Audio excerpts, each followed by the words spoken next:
कि हमारा परिश्रम, हमारी मेहनत, हमारा संकल्प, हमारी दृढ़ इच्छा शक्ति, यही चीजें हैं जो हमें वास्तव में बदलती हैं और हमारे जीवन में परिवर्तन लाती हैं। एक दृष्टांत आप लोगों के साथ साझा करता हूं। पाणिनि जब अपने गुरु के पास गए तो उनके गुरु ने उन्हें देख के कहा कि मैं तुम्हें शिक्षा दे तो सकता हूं, लेकिन तुम्हारे हाथ में विद्या की लकीर ही नहीं है। मैं तुम्हें बहुत पढ़ाऊंगा, लेकिन फिर भी तुम पढ़ नहीं पाओगे, तुम सीख नहीं पाओगे, उससे मेरा भी अपयश होगा और मैं इसी कारण तुम्हें शिक्षा नहीं दे सकता हूं। इससे पाणिनि को बड़ा आघात पहुंचा और वो व्यथित हो गया, परेशान हो गया।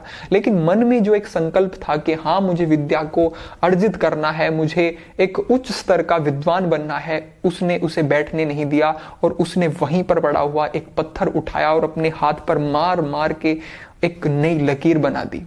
जो लकीर उसके हाथ में पहले नहीं थी वो उसने बना दी और फिर अपने हाथ को लेकर के अपने गुरु के पास जाता है और कहता है कि गुरुजी, अब तो आप मुझे शिक्षा दे सकते हैं, क्योंकि अब तो मेरे हाथ में विद्या की लकीर भी है। गुरु ने उसका खून से सना हुआ हाथ देखा और देख करके भाव विभोर हो गए और तब उन्होंने कहा कि हाँ, तेरे हाथ में लकीर नहीं थी, लेकिन तेरे पास ऐसा कुछ है जो तुझे कभी रुकने नहीं देगा और जो तुझे दूसरों से विशेष बनाता है।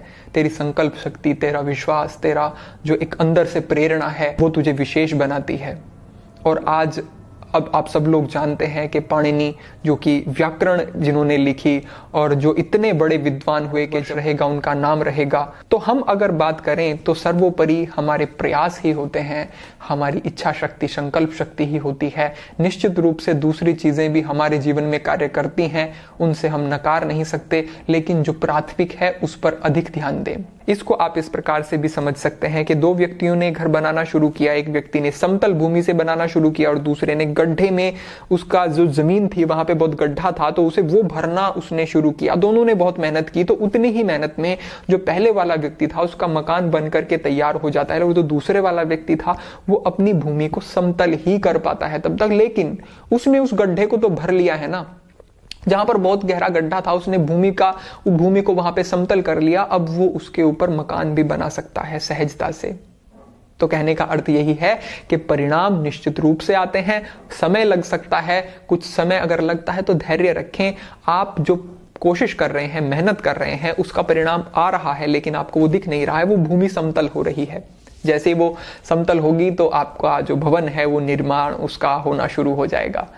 तो बस यही एक आपके लिए मेरा एक संदेश है कि जो भी कार्य आप कर रहे हैं, जिस भी क्षेत्र में कार्य कर रहे हैं, उसमें पूरे मनोयोग से लगे रहें। अगर अभी परिणाम नहीं भी आ रहे हैं तो भविष्य में निश्चित रूप से आएंगे। कभी हतोत्साहित नहीं होना है, निराश नहीं होना है, अपनी योग्यताओं को निरंतर विकसित करना है।